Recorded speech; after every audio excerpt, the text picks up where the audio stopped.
Oke, masih dengan Profesor Kardus.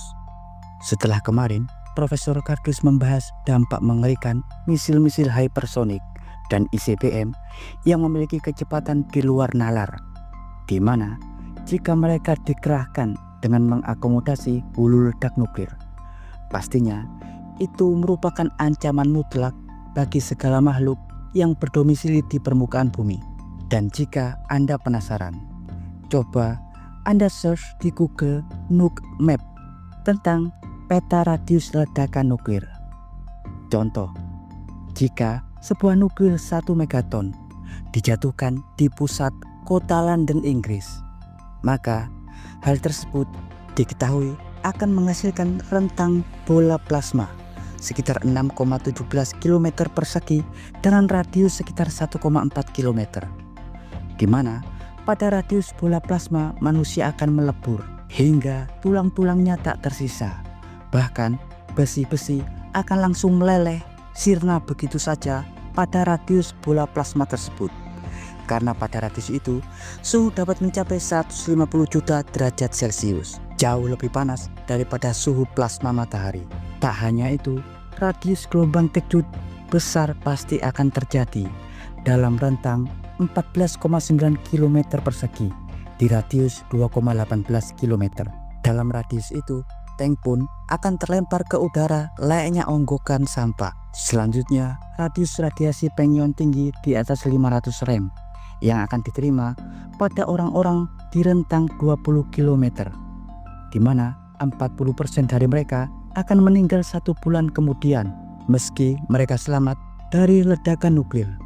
Dan dalam radius 10,7 km dengan rentang 359 km persegi, orang-orang akan mendapatkan luka bakar tingkat 3 dengan kecacatan super parah atau bahkan kematian, yang diperkirakan satu buah hulu ledak 1 megaton akan dapat menghabisi 619.740 orang dengan 1.198.260 korban luka berat.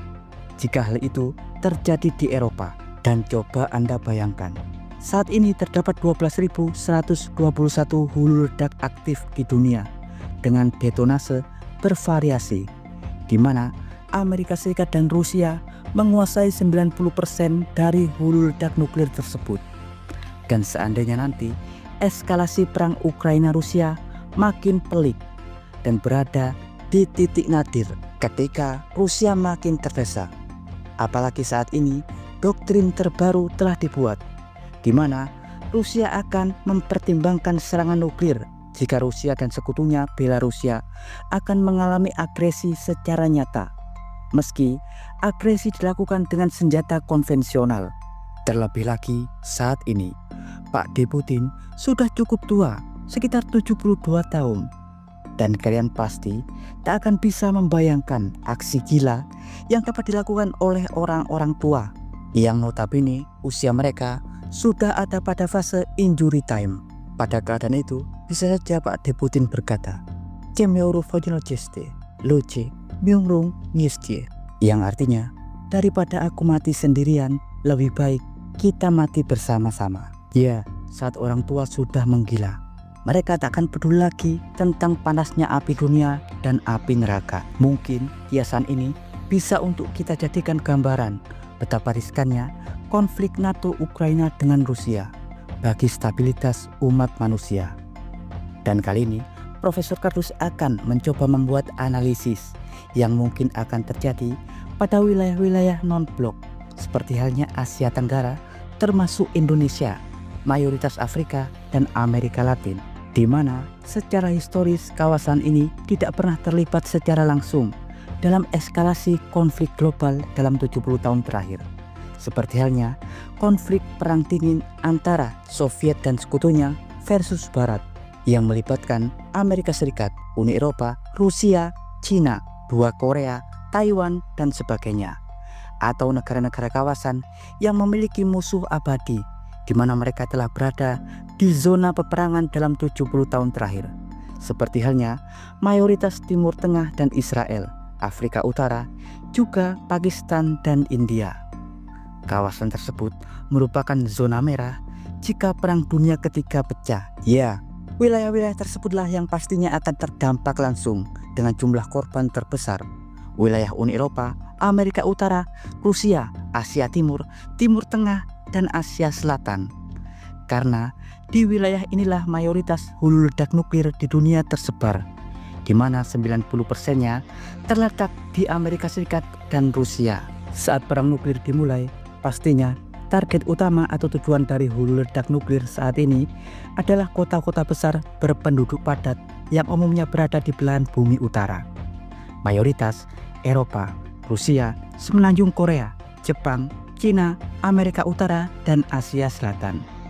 Saat ini mungkin setiap hulu ledak nuklir mungkin telah disetting khusus untuk mengunci satu kota besar, dan jika perintah serangan nuklir dikeluarkan, maka setiap hulu ledak pasti akan berangkat menuju kota tujuan. Dalam beberapa artikel dan buku tentang simulasi perang nuklir, memang faktanya kota-kota raksasa dengan penduduk besar di belahan bumi utara adalah tujuan utamanya, di mana mayoritas putaran ekonomi dunia terletak di sana. Kehancuran besar tak bisa kita bayangkan. Miliaran orang akan mati dalam minggu-minggu pertama perang.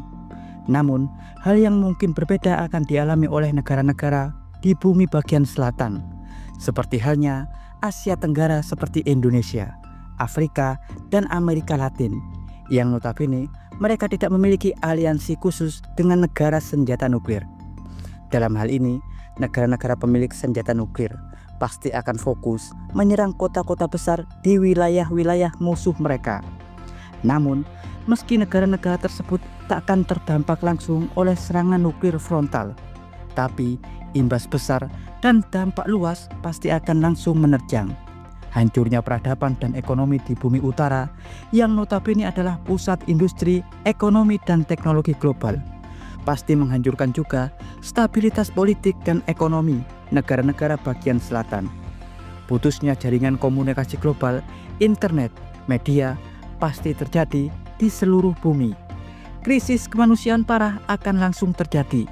Eksodus besar-besaran pengungsi dari bumi bagian utara pasti terjadi. Mereka akan mencari perlindungan dan makanan di negara-negara bagian selatan, termasuk Asia Tenggara dan Indonesia.